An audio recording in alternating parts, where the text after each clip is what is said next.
What you're about to see is my rough draft review of Star Wars The Rise of Skywalker with only one image to it. I will be deleting this review once I get all the proper imagery and video I want to make this review as professional as it can be. But until then, I want to post this rough cut so I can get my point across. Now, the first part of this review will be spoiler-free, and I will warn you when I'm getting to spoilers so you have enough time to shut off the video. Again, I feel very passionate about what I was just wrote, and I want to put it out to the world as soon as I can. Thank you. Now, as I wrote the script for this review at 2:43 a.m. on December 20th, 2019, I felt so much emotion for what I wanted to say and bring to my review. I wanted to shout out as I typed to express my emotions, no matter what they might be. But then as I write this review, I realized that me being biased in something I hold so dear to me will definitely cloud how I feel towards something I may want to be good, but others might not agree.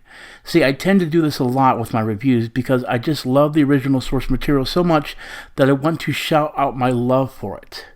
See, I grew up with Star Wars since the day I could start playing with action figures. My stepfather wanted me to play with G.I. Joes, but I loved Star Wars so much that I mixed my G.I. Joes and they became characters with the Star Wars world. My generation was all about the original trilogy because I grew up on it. Then kids of the 2000s grew up with the prequels, and now this generation has these movies. And you can tell that they love them. So with that in mind, is this movie good for all generations? Well, if you like Star Wars as a whole on every generation, then absolutely.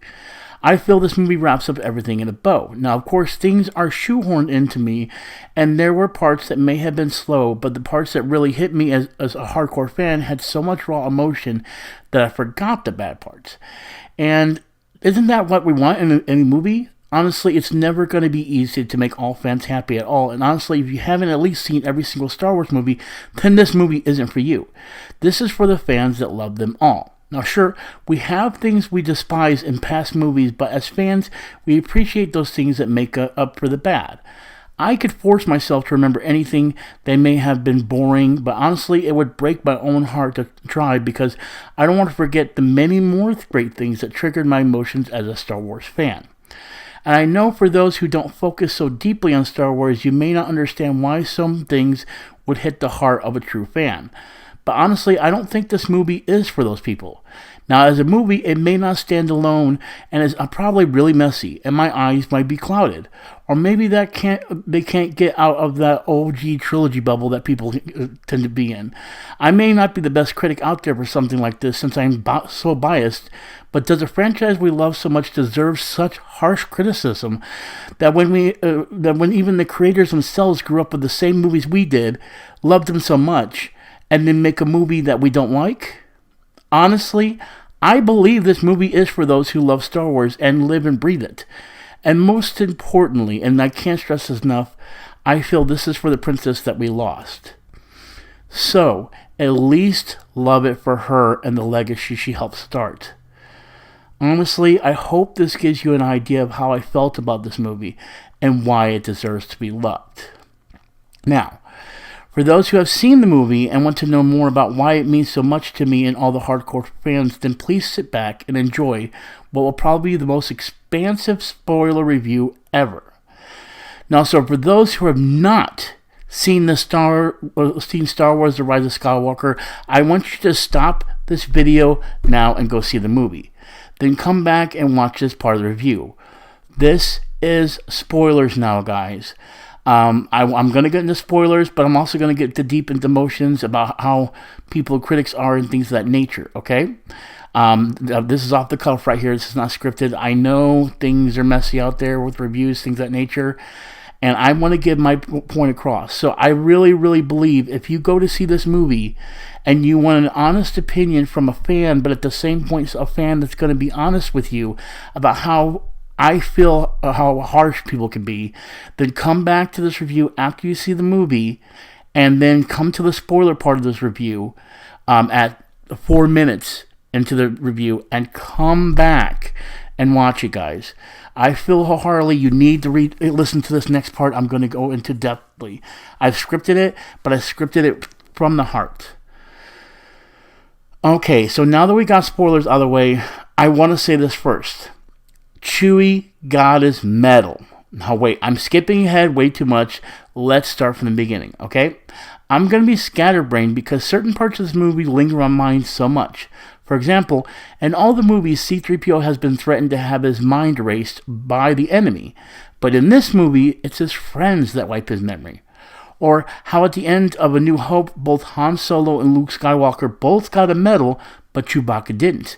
But then, after Han Solo dies in The Force Awakens, Luke Skywalker dies in The Last Jedi, and now Leia Organa, aka Princess Leia, dies in this movie, he finally gets his medal at the end of the movie. Or how about the first time we meet Princess Leia as she's talking to R2-D2 in front of her, and as she gives her life for her son in this movie, we also see R2-D2 yet again in front of her. Again, honestly, the parallels continue to pop up. Keep this in mind, both Emperor Palpatine and Darth Vader, both Sith, stood together in the first trilogy as Palpatine and Skywalker. Then we see the same thing with Rey and Ren as they stand together as Jedi. Again, Palpatine and Skywalker. Now, this is where I'm going to get in depth. You see, I can see how much hate can be put into this because Kylo Ren going from Sith to Jedi so quickly breaks code of how the Force works. And I could rip apart how this doesn't work right in the world of Star Wars and just ruins things, but that's the problem with life in general. We go into all these movies expecting the worst more than we hope for the best. Honestly, I write this review and I can see how much people are going to hate this movie so much for the bad things that they can't see it for the good. See, we finally get to see Leia Organa that was trained as a Jedi from her brother, and Chewbacca finally gets his medal. These are things that we should be happy to see. Now, as I finished this review, I took a 4-minute break and I looked at just the titles of people's reviews online, and I predicted correctly that there are fans stating how much this movie is quite messy. And they're quoting words like messy.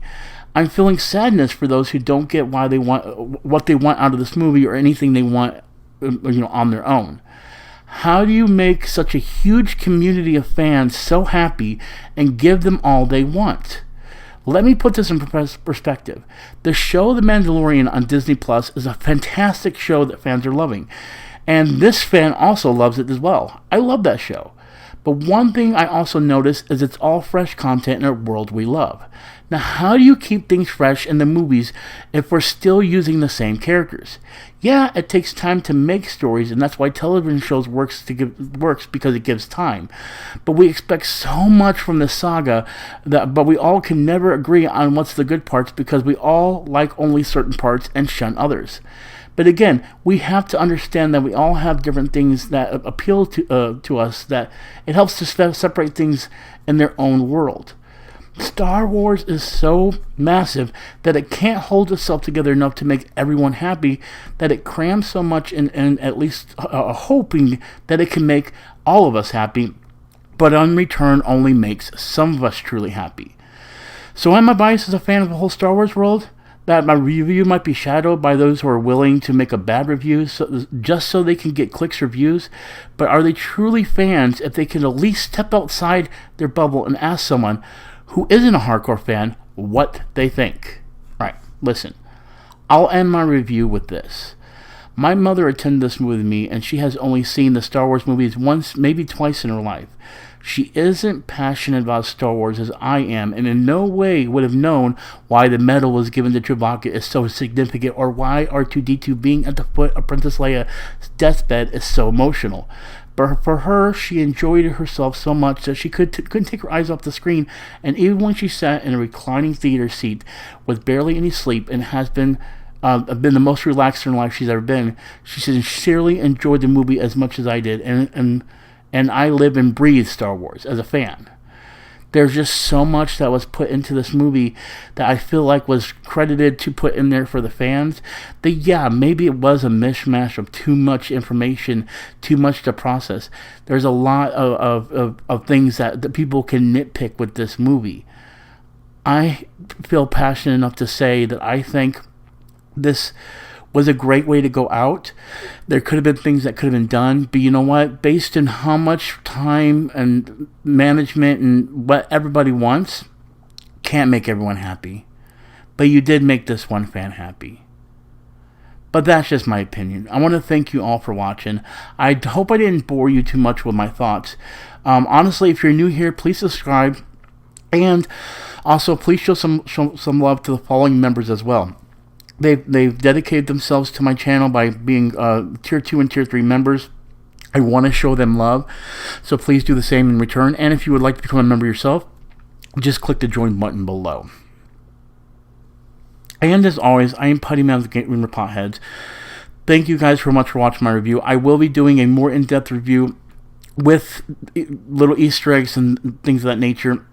I might even go ahead and pick apart this review and fix it up, but I just wanted to get this rough cut review out there for you guys, and I thank you guys for taking the time to listen. And as always, I am Putty Man of the Gamer Potheads. And do not forget, we're all about the high score. Peace out. I'll talk to you all later. Oh, and may the Force be with you.